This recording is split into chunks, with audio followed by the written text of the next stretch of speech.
Social সাইটে কুৎসার অভিযোগ, আইনি পদক্ষেপের ভাবনা বিদ্রোহী সাংসদদের।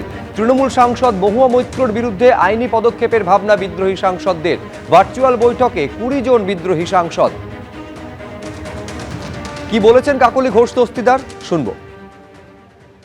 প্রথমত আজকে এনসিপিআই এর একটা বৈঠক ছিল, ভার্চুয়াল বৈঠক।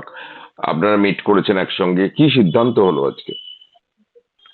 আমরা দুদিন আগেও একসঙ্গে বসে একটা আলোচনা করেছিলাম। মূলত যে ধরনের মিথ্যাচার করছেন বিগত দিনে যারা আমাদের সতীর্থ ছিলেন তৃণমূল কংগ্রেস থেকে, তার মধ্যে বিশেষভাবে কীর্তি আজাদ এবং মহুয়া মৈত্র, তাদের বিরুদ্ধে একটা আইনি পদক্ষেপ নেওয়ার কথা ভাবা হয়েছিল গত দিনের বৈঠকে। এবার তার মধ্যেই একটা দিন মাঝখানে গেছে, আমরা দেখছি এমনভাবে, বিশেষ করে মহুয়া মৈত্র টাকার অঙ্ক তুলে বলছেন নাকি লেনদেন হয়েছে।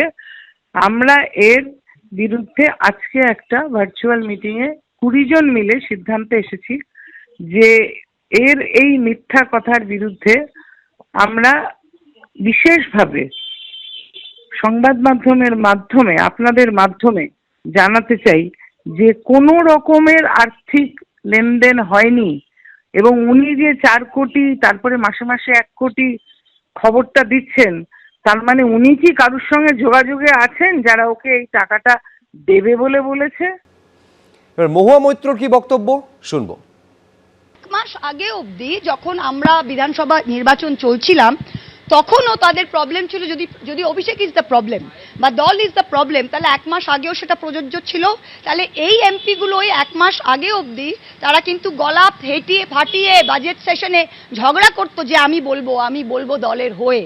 তারা হেলিকপ্টারও করে, আমি প্রচার করেছি রিক্সায় করে, বোলেরো গাড়িতে, হেলিকপ্টারে করে তারা দলের টাকায় প্রচার করেছে। তারা আজকে আমাদের নীতি শেখাবে? কেন আইনত দ্বারস্থ হন না কেন? What is the problem?